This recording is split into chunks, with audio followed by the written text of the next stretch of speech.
Hello, my dear student. Welcome to Pracademy. Today we are going to take a session of business studies. तो business studies में आज हम topic cover करने जा रहे हैं कंज्यूमर प्रोटेक्शन एक्ट 1986। तो आज हम डिस्कस करेंगे कंज्यूमर प्रोटेक्शन एक्ट 1986 और ये कोई पार्ट वीडियो नहीं बनेगा, ये वन शॉर्ट वीडियो है। वन शॉर्ट वीडियो मतलब आज एक वीडियो में ये पूरा का पूरा आपका कवर हो जाएगा। तो ये वन शॉर्ट वीडियो क्लासेस है, थोड़ा सा लंबा होगा लेकिन आज के एक वीडियो में ये खत्म हो जाएगा।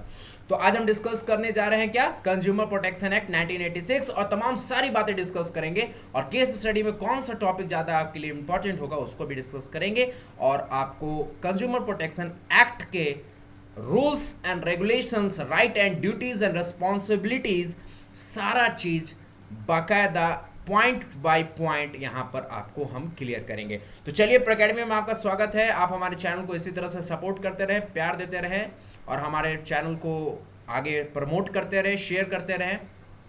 तो इसके लिए हमारे वीडियोस को फटाफट, ये कंज्यूमर प्रोटेक्शन एंड बहुत ही धांसू वीडियो बनने वाला है, तो इसको कृपया आप लाइक जरूर कर दें। तो सबसे पहला काम, आप फटाफट लाइक कर दो, आप अपने दोस्तों के बीच में शेयर कर दो, शेयर फटाफट कर दो। और हमारे अगर वीडियोस देख रहे हो और अभी तक आप अगर सब्सक्राइब नहीं किए हो तो हमारे वीडियोस को, हमारे चैनल को, हमारे इस प्रैकेडमी चैनल को सब्सक्राइब जरूर कर दें। तो लाइक, शेयर और सब्सक्राइब करके सपोर्ट करें। तमाम आपका वीडियोस, वन शॉट वीडियोस आज आ चुका है, पूरा टॉपिक लेकर मैं आज सेटअप के साथ रेडी हूँ। तो चलिए, कंज्यूमर प्रोटेक्शन एक्ट 1986 के बारे में समझते हैं। First of all introductions. देखो, कंज्यूमर प्रोटेक्शन एक्ट को समझना ये है कि ये एक्ट बना किसके लिए। तो कंज्यूमर प्रोटेक्शन एक्ट बना कस्टमर के लिए, क्योंकि आए दिन क्या होता है ना, फ्रॉडबाजी होता है प्रोडक्ट को लेकर। कंज्यूमर कहीं से प्रोडक्ट यूज करता है और उससे उसको हो जाता है नुकसान, तो वो नुकसान की भरपाई कौन करेगा, कंज्यूमर इसके अगेंस्ट में क्या कर सकता है, ये सारी बातें इस एक्ट में मेंशन है। तो चलिए, इंट्रोडक्शंस में ये बातों को समझते हैं। मॉडर्न मार्केटिंग, आज मॉडर्न मार्केटिंग है। मॉडर्न मार्केटिंग का सबसे बड़ा फंडामेंटल ये है कि consumer satisfaction is prime objective for all the business organisation. Consumer का सेटिस्फैक्शन सबसे ज्यादा जरूरी है। Without taking in priority of consumer satisfaction कोई भी ऑर्गेनाइजेशन काम नहीं करेगा, क्योंकि ये मार्केटिंग वर्ल्ड है, ये कॉम्पिटिटिव वर्ल्ड है। आप नहीं सेटिस्फाई करोगे कस्टमर को तो हमारे पास वेरियस ऑप्शन है कि हम उस ऑर्गेनाइजेशन पर जाकर के जुड़ जाए। जैसे अगर हम अच्छे से प्रैकेडमी चैनल पर अगर आपको नहीं पढ़ाएंगे तो यूट्यूब पर कितने तमाम चैनल हैं, एक दो चैनल थोड़ी है कि हमारा चैनल है तो एक ही ये चैनल, जैसे मन तैसे पढ़ा दो और बच्चे पढ़ लेंगे। तमाम बहुत सारे ऐसे चैनल हैं। इससे के लिए this is the competition world और कस्टमर को सेटिस्फैक्शंस प्रोवाइड करना ये प्राइम ऑब्जेक्टिव होता है किसी भी बिजनेस ऑर्गेनाइजेशन या फर्म का। तो today is a modern marketing world. यहाँ पर क्या है, ये दिन की शुरुआत, बिजनेस की दिन की शुरुआत होती है कस्टमर से और सांझ भी होता है, मतलब डे एंड भी करता है आपके कस्टमर के साथ। तो मॉडर्न मार्केटिंग का थ्योरी ये है कि there should be need of a consumer satisfaction. इससे के लिए दिन की शुरुआत भी कस्टमर से होता है और शाम भी एंड भी होता है कस्टमर के साथ। तो कस्टमर के साथ फेथफुल रहे। Customer is said to be a king of the market. बहुत सही बात है, ये मैं मार्केटिंग मैनेजमेंट में भी आपने पढ़ा होगा, क्योंकि ये मार्केट चला रहा है कौन, कस्टमर। कस्टमर अगर नहीं है, अगर हमारे प्रैकेडमी चैनल पर हमारे बच्चे नहीं पढ़ेंगे, हमारे बच्चे नहीं पढ़ने आएंगे, मेरे कंटेंट को नहीं प्यार करेंगे, मेरे कंटेंट को नहीं देखेंगे, तो क्यों ये चैनल चलेगा, यूट्यूब इसको प्रमोट करेगा। अगर कोई स्टूडेंट हमारे वीडियोस को नहीं व्यू करेंगे, जीरो जीरो जीरो रोज जीरो व्यू जाएगा, तो यूट्यूब भी समझ जाएगा कि बकवास चीजें यहाँ पर चल रहा है, इस चैनल को प्रमोट यूट्यूब भी नहीं करेगा। क्योंकि हमारे चैनल के मालिक, आप हमारे चैनल के किंग, हमारे चैनल के कस्टमर कह लें तो हमारे स्टूडेंट हैं। उसी तरह से बिजनेस फर्म के लिए हमारे कस्टमर हैं। अगर किसी भी बिजनेस फर्म है तो उसके कोई भी किंग होता है कस्टमर। जैसे बहुत सारे सेलिब्रिटी ये बात कहते हैं कि हम अपने फैन की वजह से आज हैं, तो फैन उनके कस्टमर है, उनके अगर फिल्म को नहीं देखेंगे उनको तो फिर फायदा क्या होगा, सेलिब्रिटी कैसे बनेगा। तो सीधी सी बात है कि कस्टमर आज की डेट में किंग है और किंग को चाहिए सेटिस्फैक्शन। इस किंग के साथ कोई धोखाधड़ी ना हो, इसके लिए कंज्यूमर प्रोटेक्शन एक्ट 1986 बनाया गया है। तो king in the free market economy, so customer need protections from any mall practices. Mall practices मतलब बहुत सारा ऐसा मिलावट गोरख धंधा होता है, डी प्रोडक्ट मार्केट मिलता है, 3 प्रोडक्ट मार्केट में प्रोडक्ट बिक रहा है, सबका सैंपल बना चुका है, सबका डी माल निकल चुका है। आप देखो ना यार, नाइक एक जूता, नाइक ब्रांड 3000 4000 में आता है। अगर आप लोकल में चल जाओ तो नाइक के नाम से छाप करके लोकल डी मार्ट प्रोडक्ट 500 1000 में भी लोग बेच देते हैं। तो कंज्यूमर को चाहिए सेटिस्फेक्शंस। अच्छा, और आगे बढ़े तो सीधा सा बात है, कंज्यूमर किसको कहेंगे? What are the meaning of consumer? तो कंज्यूमर का मतलब होता है एंड यूजर। कंज्यूमर का मतलब होता है एंड यूजर, उपभोक्ता। कंजम्पशन से ही बना है कंज्यूमर। कंज्यूमर वो है जो कंज्यूम करे, जैसे कि लिखा हुआ है कंज्यूमर वो व्यक्ति है, एनी पर्सन कोई भी हो सकता है, जो कोई भी गुड्स को इस्तेमाल कर सकता है, एनी गुड्स, जिसके लिए कंसिडरेशन होगा। कंसिडरेशन क्या होगा कि सर हम आपको सामान देंगे, आप बदले में पैसा दीजिएगा मुझे, और वहां पर सेल रीसेल की बातें नहीं होगा। देखो, कस्टमर को मैंने बार बार कह रहा है वो एंड यूजर है। जैसे कोई सामान हम खरीद के लाए, उसको यूज कर लिए, तो हम कस्टमर है। अगर कोई व्यक्ति सामान खरीद के लाया और किसी और को बेच दिया, तो हम इसमें जो है कस्टमर नहीं कहलाएंगे, हम इंटरमीडियरीज हो जाएंगे। तो कस्टमर वो होता है व्यक्ति जो एंड यूजर होता है, वो प्रोडक्ट को दूसरे व्यक्ति को सेल नहीं करता है। तो कस्टमर कौन है? एनी पर्सन जो एनी गुड्स को अवेल करे, कंज्यूम करे, यूज करे, और कहीं और बेचे ना, खुद यूज करे। ठीक है। What are the importance of consumer protections? Consumer protections के क्या इंपॉर्टेंस है, क्यों ये आया, इसको बातों को समझेंगे कंज्यूमर पॉइंट ऑफ व्यू से। तो what are the importance of consumer protections? आखिर कंज्यूमर प्रोटेक्शंस क्यों आया सर, क्यों जरूरत पड़ा? आखिर कोई चीज अगर एक्ट बन रहा है, कोई कानून बन रहा है, तो जाहिर सी बात है इसकी बहुत जरूरतें होंगी, इसकी कमियां होंगी, कुछ लूज फॉल्स होगा जिसका फायदा कोई लोग उठा रहे, इसीलिए कानून बना है। तो कंज्यूमर पॉइंट ऑफ व्यू से क्या फायदा है यहाँ पर कंज्यूमर प्रोटेक्शन एक्ट का? तो देखिए यहाँ पर कंज्यूमर को इग्नोरेंस की बात हो रही है। कंज्यूमर इग्नोरेंस मतलब कंज्यूमर को पहले क्या होता था ना, कंज्यूमर को बातें, कंज्यूमर के बिहाफ में कोई नहीं सोचता था, सब सोचता था मेरा प्रॉफिट हो, हम माल को धड़ल्ले से प्रोडक्ट को बेचे मार्केट में, कस्टमर को फायदा हो, कस्टमर को नुकसान हो, कस्टमर का हेल्थ इशू हो, हमको उससे कोई लेना देना नहीं है। इसको कहते हैं कस्टमर इग्नोरेंस। जैसे एडल्ट्रेट प्रोडक्ट, एडल्ट्रेट प्रोडक्ट मतलब मिलावट वाला सामान, content, date, price, quality product में नहीं लिखा हुआ है। तो ये सबसे बड़ा ध्यान रखने की चीज है मेरे प्यारे प्यारे विद्यार्थियों, कि कोई भी प्रोडक्ट लो, कोई भी प्रोडक्ट लो, जागो ग्राहक जागो के थ्रू बहुत सारा कंपेनिंग भी गवर्नमेंट के द्वारा चलाया गया है कि आप कोई भी सामान ले तो 2 चीज जरूर देखें, मैन्युफैक्चरिंग डेट देखें, एमआरपी देखें, क्योंकि मैक्सिमम रिटेल प्राइस से ऊपर आप कभी भी कोई सामान को ना पे करें। दूसरी बात है कि आप उसके एक्सपायरी डेट को जरूर देखें, उसके कंटेंट को देखें, उसके क्वालिटी को देखें, इंग्रेडिएंट देखें। अब ज़्यादातर हम लोग तो देखते नहीं हैं, क्या करते हैं हम लोग, डायरेक्ट सामान लिए, यूज कर लिए, इससे होता है आपको नुकसान, फिर आप कहीं कंप्लेन नहीं कर सकते हो। इसका सारा प्रावधान बना हुआ है।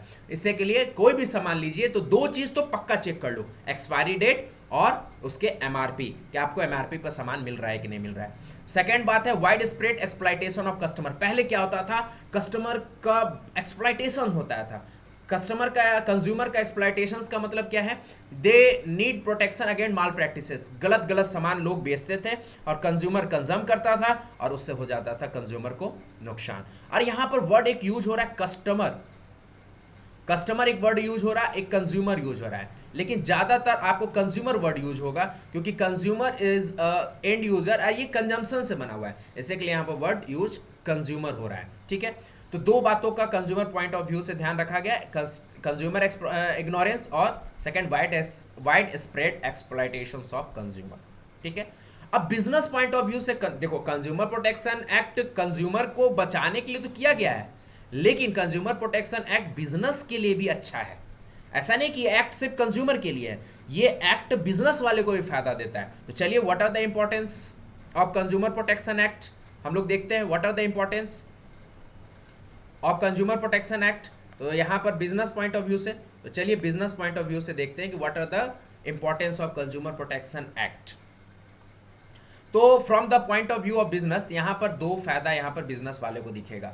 लॉन्ग टर्म बिजनेस इंटरेस्ट, अगर आप सही सामान सही कस्टमर को दीजिएगा, हमारे पास कोई सामान खरीदने आया कस्टमर और हम उसको प्रोवाइड कर दिए सामान, वो यूज किया, उसको सेटिस्फैक्शन मिला, तो कल वो आएगा, आपके प्रति फेथ होगा, आप पर विश्वास होगा, आज आया है, कल आया है, कल और 2 लोगों को भी लाएगा, तो लॉन्ग टर्म में आपके बिजनेस चलेंगे, आपका रेपुटेशन मार्केट में अच्छा होगा, आपके बिजनेस का गुडविल होगा और आप अच्छे से मार्केट में जम पाओगे और आप मार्केट में कंपटीशन को अवेल कर पाओगे। इससे के लिए सबसे बड़ा चीज यहाँ पर 2 पॉइंट मैंने मेंशन किया है business, long term business interest में, कि कंज्यूमर को सेटिस्फैक्शन मिलना चाहिए। आपसे प्रोडक्ट खरीद के गया तो आप अच्छा प्रोडक्ट बेचो ना यार। ठीक है, कस्टमर एमआरपी नहीं देख रहा है, ठीक है, कस्टमर एक्सपायरी डेट नहीं दे रहा है, तो क्या आपका फर्ज नहीं बनता है कि आप उसको सही सामान दे?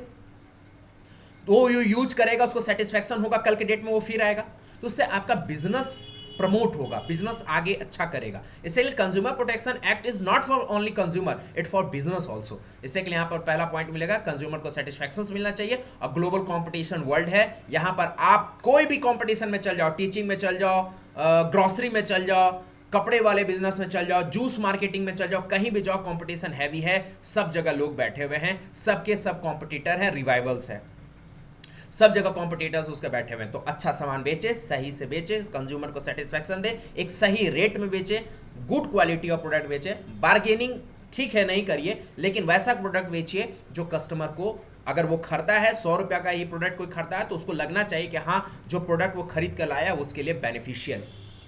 ठीक है, मोरल जस्टिफिकेशन होना चाहिए, नैतिकता भी आपके अंदर होना चाहिए। नैतिकता क्या है कि to take care of consumer interest, consumer के भलाई के बारे में भी सोचना है। ऐसा नहीं है कि आया पुराना कस्टमर है तो उसको, जो जैसे होता है ना, बहुत सारा कस्टमर पुराना हो जाता है तो दुकान बोलता है ये तो कस्टमर मेरा, ये तो आएगा, जाएगा कहाँ, तो उसके साथ तो कोई मतलब गलत ट्रीटमेंट नहीं कीजिए। गलत ट्रीटमेंट का मतलब है कि छोटा मोटा काम करके, जैसे बहुत सारा मैकेनिक में होता है, जैसे कार मैकेनिक, मोटरसाइकिल मैकेनिक, अरे ये तो हमारे पास सर्विसिंग करवाने अवे करेगा, जाएगा कहाँ। तू आया, उसको झूठ मत कर, कुछ समझा दिया कि ये खराब है, वो खराब है, ये खराब है, और उससे पैसा ले लिया। ठीक है, और ये लोग ज्यादातर क्या करते हैं, मैक्सिमम केस में हमने देखा है कि ये नए कस्टमर पर ज्यादा ध्यान देगा, कि देखेगा कि ये तो पुराना है तो ऐबे करेगा, नया वाला पर ध्यान दो, उसका काम अच्छा से करेगा, पुराने वाले का काम नहीं करेगा। इससे क्या होगा, पुराने कस्टमर का आपका फेथ दिन पर दिन डिक्रीज करेगा और वो आपका शिफ्ट कर जाएगा कहीं और। कंज्यूमर एक बार शिफ्ट कर गया तो फिर वो वापस आना बहुत मुश्किल हो जाता है। इसके लिए इस बातों का ध्यान रखना पड़ता है। तो to take care of consumer interest and unfair trade practices ना करें।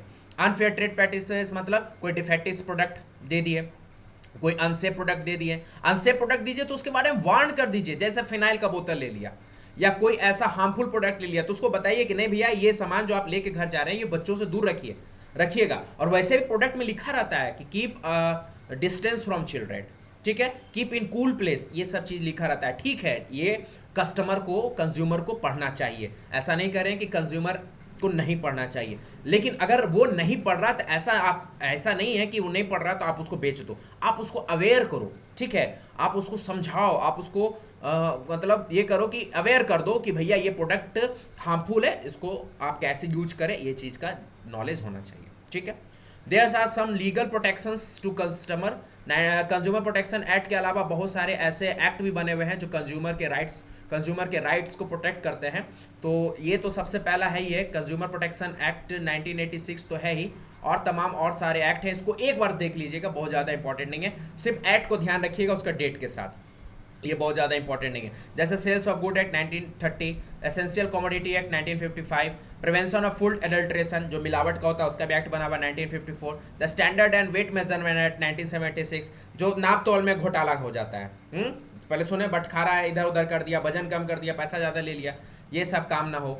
ट्रेडमार्क एक्ट बना हुआ है कि जो ट्रेडमार्क से जो है act 1999, Indian contract act 1872, bureau of Indian, ये आपका होता है BIS, मतलब BIS का प्रोडक्ट खरीदे। ब्यूरो ऑफ इंडियन स्टैंडर्ड वो है जो पैमाना तय करेगा कि हाँ ये प्रोडक्ट अच्छा है, जैसे नहीं बोलते हैं कि ISI मार्क का ही सामान खरीदे। तो bureau of Indian standard 1986, competition act 1986, agriculture produce act 1937, तो ये सब थोड़ा सा ध्यान रखिएगा। हाँ, अब आइए जो सबसे मोस्ट इंपॉर्टेंट है, जो केस स्टडी में आपके सवाल बनेंगे।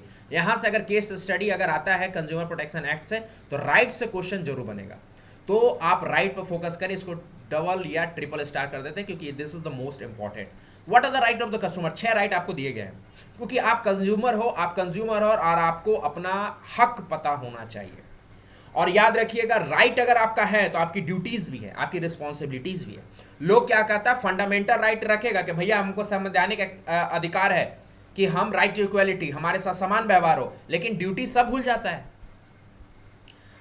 सड़क को साफ सुथरा रखना, घर के बाहर कचरा ना फैलाना, अपने राष्ट्रीय नेशनल फ्लैग का सम्मान करना, अपने राष्ट्रीय धरोहर पब्लिक एसेट्स को बचा के रखना, this is the duty of the public. आप लोग का ड्यूटी है, हम लोग का ड्यूटी है, लेकिन इसको कोई याद नहीं रखेगा, सब राइट याद रखेगा, right to education, right to equality, right to exploitation, ये सब याद रखेगा, लेकिन ड्यूटी सब भूल जाता है। इसीलिए राइट अभी पढ़ा देते हैं, फिर उसके बाद ड्यूटीज भी आएगा।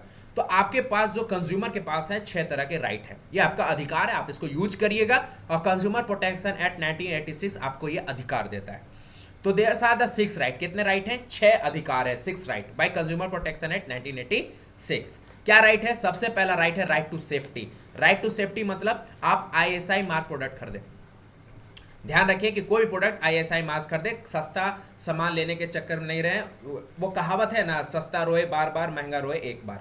ये जो कहावत हमारे जो पूर्वज लोग कह के गए, बहुत सही है, बहुत लॉजिकली है, क्योंकि ISI मार्क प्रोडक्ट खरीदेंगे तो लॉन्ग लास्टिंग होगा, प्राइस तो लगता है लेकिन वो ज़्यादा दिन टिकेगा और आपका पैसा सेव होगा। राइट टू इन्फॉर्मेशन, कंज्यूमर का राइट है कि वो उसको इन्फॉर्मेशन दीजिए। जैसे कोई सामान आप खरीद के ला रहे हैं, जैसे अभी मैंने बोला फिनाइल का बोतल ला रहे हैं, या कोई हजार्डियस केमिकल खरीद के ला रहे हैं, तो दुकानदार का ये पूरा राइट बनता है कि उसको बताएं, इन्फॉर्म करें इसके बारे में कि भैया इसको कैसे यूज करना है। जैसे हेयर डाई हम खरीद के ले आए, मान लो हेयर डाई लेकर के आए और हेयर डाई हमें करना है, तो वो दुकानदार को ये समझाना होगा कि हेयर डाई को कैसे यूज करना है। मान लो भाई अमोनिया होता है उसमें, अगर गलत कंपोजिशन यूज कर देगा पूरा बाल पक जाता है। आप जनरली देखिएगा जितना हेयर डाई करते हैं, अब तो बहुत कम एज में बाल पकने लगे हैं लोगों के, तो जनरली जितने लोग हेयर डाई करते हैं, बाल पकता है थोड़ा सा तो उसको ठीक करने के लिए हेयर डाई करते हैं, और फिर बाद में क्या होता है, वो बाल फिर और पक के निकल जाता है, तो उसका अमोनिया का इफेक्ट होता है। तो उसको बताना होता है कि कंपोजिशन कितना ले। खैर कहिए बहुत सारे दुकानदार को भी नहीं पता है। तो राइट टू इन्फॉर्मेशन, अगर वो इन्फॉर्मेशन नहीं दे रहा था, आपका राइट है कि आप दुकान पर जाएं, पूछे कि भैया हमको इसको कैसे इस्तेमाल करना, बताओ, बताना होगा। ये राइट टू इन्फॉर्म के तहत आपका अधिकार है, to have a complete information about the product before buying. Right to choose, आपको चूज करने का अधिकार है। ऐसा कोई नहीं कर सकता कि यही खरीदिए। हाँ, दुकानदार ही बोलता है कि सर ये प्रोडक्ट अच्छा है। वो अच्छा क्यों बोलता है? क्योंकि उसके पास यही है, आपको ही पता है। जो प्रोडक्ट दुकानदार के पास अच्छा होता है, वो जो प्रोडक्ट दुकानदार के पास होता है वो अच्छा होता है। तो आपके पास राइट टू चूज है किसी भी प्रोडक्ट को चूज करने का, वैरायटी ऑफ प्रोडक्ट का। Right to be heard, right to be heard के अगर आपको कोई भी प्रोडक्ट सही नहीं दिया गया है, आपको उससे हो गया नुकसान, तो आप उसके खिलाफ कंप्लेन फाइल कर सकते हैं। Right to file a complaint to heard in the case of dissatisfaction with goods and services. अगर वो गुड्स यूज करने से आपको सेटिस्फैक्शन नहीं मिला तो आप उसके खिलाफ फाइल कर सकते हैं कंप्लेन। वो भी बताएंगे कहां पर कंप्लेन फाइल करना है, कितने अमाउंट पर, कितने राशि पर कितना कंप्लेन फाइल होता है, वो भी बताएंगे। फिर आगे है 5th पॉइंट में right to seek redressal. Right to seek redressal मतलब right to get a relief in case of product service fall short in expectations.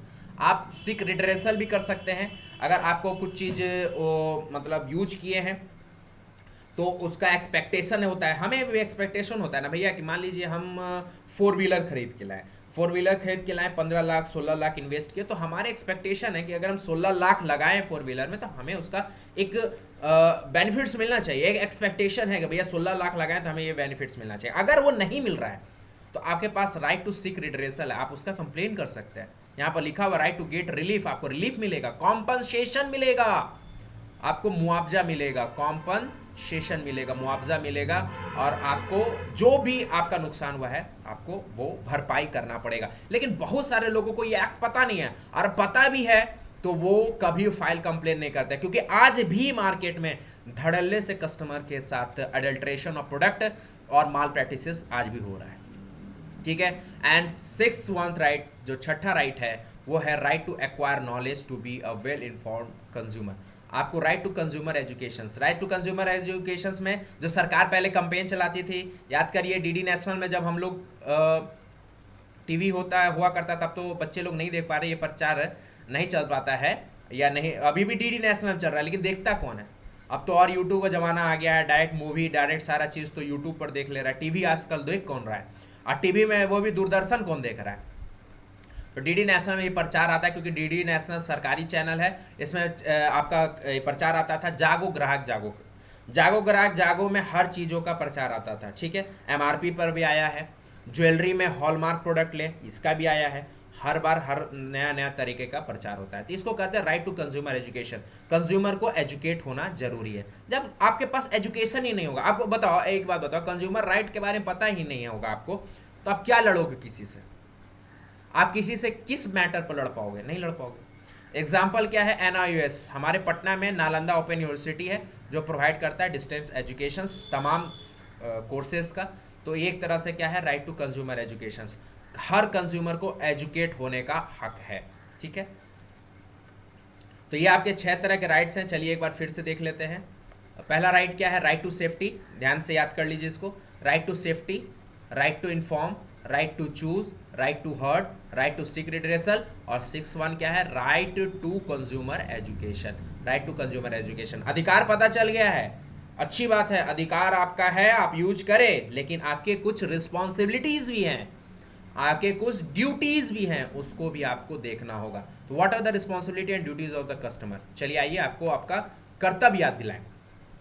तो ये आपका ड्यूटीज है, क्या है भैया, first consumer must exercise his rights, अपना, सबसे पहला वही बात हुआ है, अपना अधिकार का यूज करो, अपने अधिकार का इस्तेमाल करो, बेवकूफ बन के मत रहो, पढ़े लिखे इंसान हो, अपने अधिकार का इस्तेमाल करो।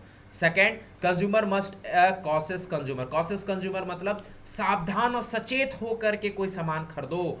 जैसे बेसिकली बात है, MRP देखो, ठीक है, फिर क्या है, एक्सपायरी डेट देखो, ये तो भैया दम बहुत छोटा सा, मतलब ये तो करना ही करना है आपको। दूसरी बात कि आप उसके अगर हो सके तो इंग्रेडिएंट भी देखो, उसमें कितना प्रोटीन है, कितना विटामिन है, कितना फैट है, कितना क्या आइटम्स है, वो चीज़ देखो।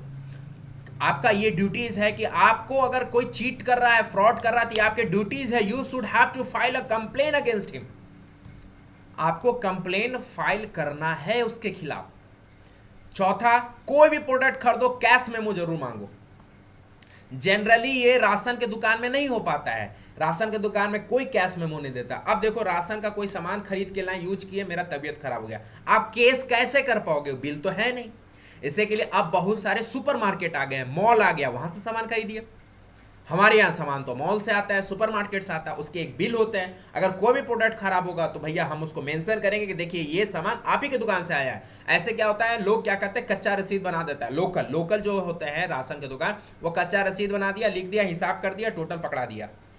कैसे साबित होगा कि उसी दुकान का है? लेकिन यही सामान आप सुपरमार्केट से लोगे तो वहां बिल बनता है। ठीक है, उस कैश मेमो को आप ले करके अगर कोई सामान खराब निकल गया तो आप उसके अगेंस्ट कंप्लेन कर सकते हो, आप उसके खिलाफ जा सकते हो, और वो मुकर नहीं सकता कि ये सामान मेरे यहां से नहीं खरीदा गया। तो you should have to take a cash memo हमेशा। अरे भाई, मेडिकल दुकान में जाते हो तो आप कैश मेमो तो लेते हो, काहे? क्योंकि मेडिसिन है भैया, इसका इफेक्ट तुरंत शरीर पर कर सकता है। अगर मान लो गलत मिल गया तो रिएक्शन हो जाएगा, तबीयत खराब हो जाएगा, जान भी जा सकता है। तो कैश मेमो लेते हो कि अगर कुछ होगा तो हम वो दुकानदार को पकड़ेंगे। तो क्या खाने पीने के सामान में क्यों नहीं ऐसा? तो खाने पीने का सामान सुपरमार्केट से लो, बहुत सारा डिस्काउंट भी मिलता है। अगर कुछ गलत भी करेगा तो वो वहां पर आप उसके अगेंस्ट कंप्लेन भी फाइल कर सकते हो। और दूसरी बात कि सुपरमार्केट वाला कभी ये गलती नहीं करेगा कि आपको एक्सपायरी प्रोडक्ट बेचे, क्योंकि उसको पता है कि हम कैश मेमो देते हैं, कुछ भी हुआ केस कर देगा हम पर, इससे के लिए वो कभी आपको एक्सपायरी प्रोडक्ट नहीं देगा, MRP से ज्यादा नहीं देगा। इस बात का ध्यान रखिए। ठीक है, मॉल पर लोग जाते हैं तो लोग कहते हैं बड़े लोग हैं, बड़े लोग के बड़े शौक, मॉल में जाके खरीद रहे हैं, बड़े लोग हैं। अरे भैया, बड़े लोग का बात नहीं है, आप भी जाके खरीदो ना। ऐसा थोड़ी है कि चीनी यहाँ पर अगर 40 का बाहर में मिल रहा है तो मॉल में 80 का मिलेगा, ऐसा नहीं है डिफरेंसेस। बस मन में एक भ्रम है कि चलो वहाँ महंगा है, यहाँ सस्ता होता है, ऐसा नहीं है।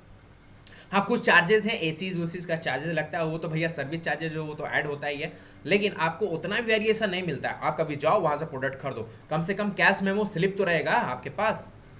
Consumer must be a quality conscious, quality conscious होना जरूरी है। क्वालिटी मतलब आप कोई भी सामान ले रहे हो तो उसकी क्वालिटी कॉन्शियस होना चाहिए, आप उसके गुणवत्ता को जांच करके ले, ऐसे नहीं कि गए उठा के लिए आए।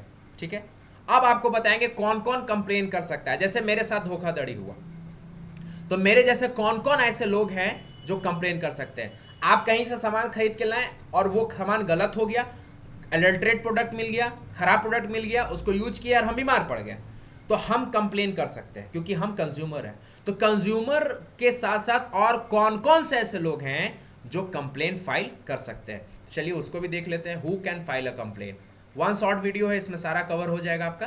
तो चलिए इसको देखते हैं। Who can file a complain, कोई भी कंज्यूमर फाइल कर सकता है कंप्लेन, एनी कंज्यूमर। कंज्यूमर के साथ साथ एनी रजिस्टर्ड कंज्यूमर एसोसिएशन, संगठन, कंज्यूमर का एसोसिएशन, एक तो कंज्यूमर हो गया वो तो कर ही सकता है, कंज्यूमर का एसोसिएशन भी कर सकता है, सेंट्रल स्टेट गवर्नमेंट भी कर सकता है। अगर मान लो भैया सेंट्रल स्टेट गवर्नमेंट भी सामान खरीद के लाती है कहीं ना कहीं कंपनी से, उसको अगर गलत दे देगा तो भी तो कंप्लेन कर सकता है। जैसे मिलिट्री, आप जानते होंगे जितने भी मिलिट्री लोग हैं, आर्मी के लोग हैं, उनका कैंटीन होता है। कैंटीन में सामान वो लोग क्या करते हैं, खरीद के लाते हैं, बनाते थोड़ी हैं, कहीं खरीद के लाए। अब खरीद के मान लो गवर्नमेंट लाई, गवर्नमेंट ही ना पैसा उसका देती है, खरीद के लाई और गवर्नमेंट के साथ धोखाधड़ी हो गया, डिफेक्टिव गुड दे दिया है, कुछ भी है, तो गवर्नमेंट भी फाइल करेगी कंप्लेन उस कंपनी के अगेंस्ट में। फिर लीगल ईयर्स, लीगल ईयर्स मतलब, ये लीगल ईयर्स मतलब आ गया उत्तराधिकारी। जैसे हमारा पुत्र, हमारा बच्चा, हमारा बेटा, हम कोई प्रोडक्ट को यूज किए और वो प्रोडक्ट को यूज करने से हमारी हो गई डेथ, हमारी हो गई मृत्यु, हम डेथ कर गए, तो डेथ करने के बाद कौन मेरा केस लड़ेगा, मेरा बच्चा लड़ेगा।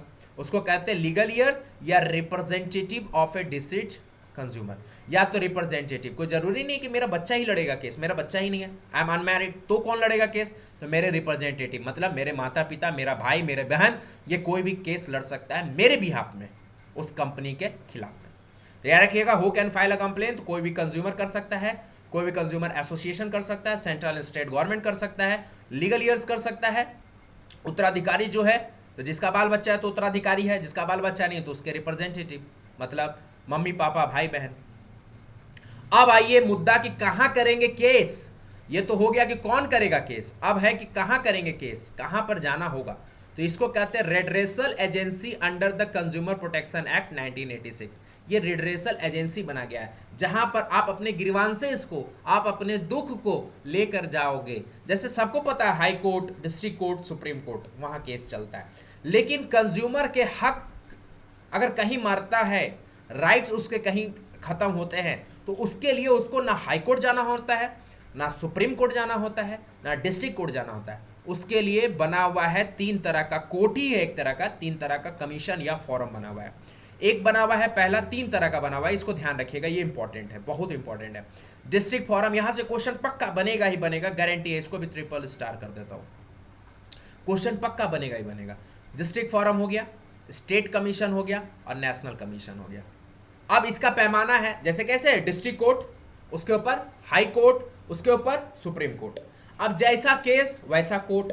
तो वही देखिए यहां पर एक ओल्ड और न्यू लिखा हुआ है, ये ओल्ड प्रावधान था, अब चेंज हो गया है, ठीक है। बुक अभी भी अपडेट नहीं किया है, लेकिन आप दोनों याद रखो, आप एग्जाम में कंसिडरेशंस कर लेना कि हमें ओल्ड एक्ट से काम करना है या न्यू एक्ट से काम करना है, ठीक है। अब नया एक्ट आ गया तो भैया मेरा तो प्राइम ऑब्जेक्टिव है कि आपको बता दें।